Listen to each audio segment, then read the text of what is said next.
د قرآن کریم د ترجمې درې اتیاوم درس د العمران سورت شپاړسم آیات.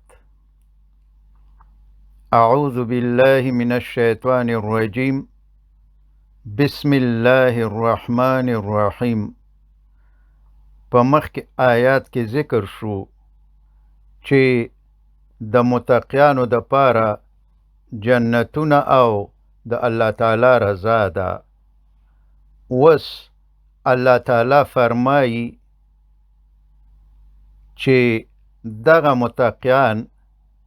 چاته چې الله تعالی جنتونه ورکوي، الذین آغا خلق دی، الذین آغا خلق دی، یقولون چې دوی وای ربنا ای زمونږ ربا، اننا بشک مونږ آمنا ایمان راوړی دی، فغفر نو بخنه وکړه، لنا مونږ ته، ذنوبنا د ګناهونو زمونږ، وقنا او وساتې مونږ او بچ کړې مونږ عذاب د اور، النار د دوزخ نه. او نور صفتونه یې دا دي چې الصابرین صبر کوونکي دي، والصادقین او رښتیني دي، والقانتین او د الله تعالی حکم منونکي دي، والمنفقین او خیرات کوونکي دي، یعنی د الله تعالی د رضا د پاره خیرات کوي، والمستغفرین او د الله تعالی نه د بخښنې غوښتونکي دي، والمستغفرین او د بخښنې غوښتونکي دي، بالاسحار د شپې په آخره برخه کې، یعنی په سهار کې. شهد الله شاهدی وای الله تعالی د کائناتو بادشاه چې ټول مخلوق د هغه جل جلاله په علم کې دی، او د ټول مخلوق پټ او ښکارا په مستقیم ډول ګوري، د کائناتو ذره ذره ورته معلومه او تی خبر دی. هغه جل جلاله فرمایي انه چې بېشکه هغه جل جلاله چې بېشکه الله تعالی، انه چې بېشکه هغه لا نشته دی په کائناتو کې بل اله لایق د عبادت، الا مگر هو هغه جل جلاله، هو هغه جل جلاله د عبادت لایق او حق معبود دی. والملائکتو او فرشتي هم دا شاهدی وایي چې پرته د الله تعالی څخه بل لایق د عبادت نشته دی، ځکه چې دوی د الله تعالی د سلطنت کار کوونکي دي. ورته معلومه ده چې د الله تعالی په سلطنت کې پرته د جل جلاله څخه بل هیڅوک د عبادت وړ او لایق نشته دی. و اولو العلم او د علم خاوندان قائما بالقسط چې په عدل ولاړ وي، چې په عدل باندې ولاړ وي، یعنی او با انصافه او عادل علما هم دا شاهدی وایي چې لا نشته دی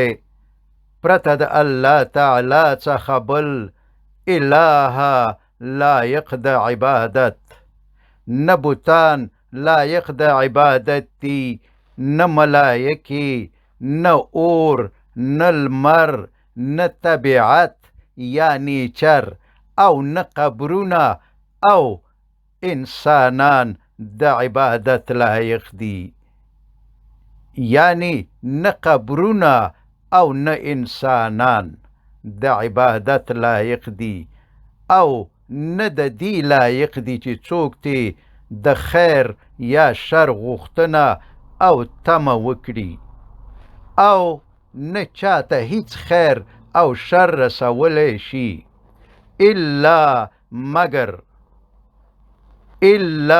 مگر د عبادت لایق او د خیر او شر ورکولو والا صرف هو هغه جل جلاله دی، العزیزو چې ډیر غالب، الحکیم او حکیم دی. ان بشکه الدین دین عند الله د الله تعالی په وړاندې الاسلام اسلام دی. یعنی الله تعالی ته صرف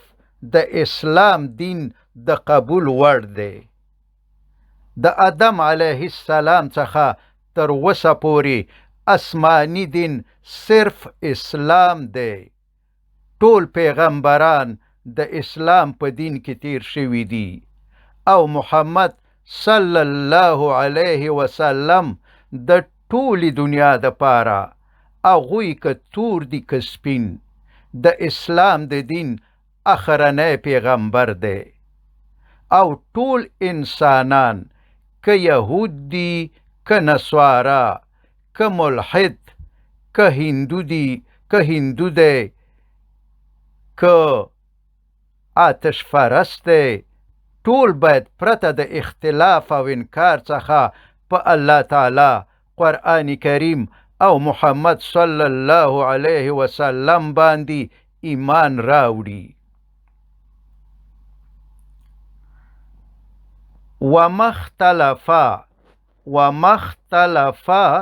او اختلاف نه دی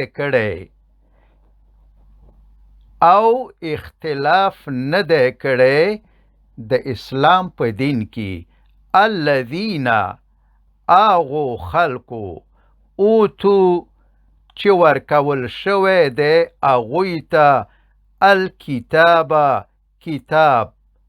یعنی یهود او نصارا، ځکه چې دوی په دې پوهېدل چې د اسلام د دین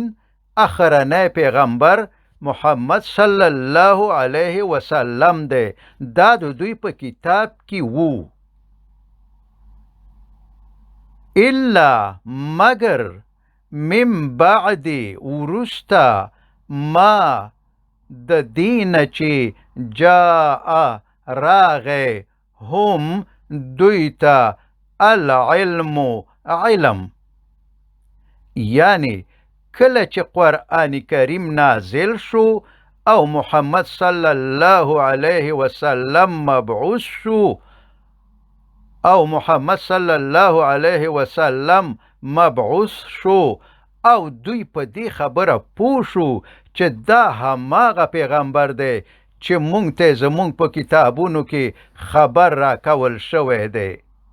نو دوی خو په دې تمه و چې د نبوت وارثان خو منګ یو، دا خو به په منګ کې راځي. خو کله چې ولید چې د اسماعیل علیه السلام په خاندان کې راغی نو بغیاً قصداً یعنی د حسد او دنیا پرستی په سبب بینهم په خپلو منځونو کې بینهم یعنی یهودیانو او نصاراو یا کتابیانو په خپلو منځونو کې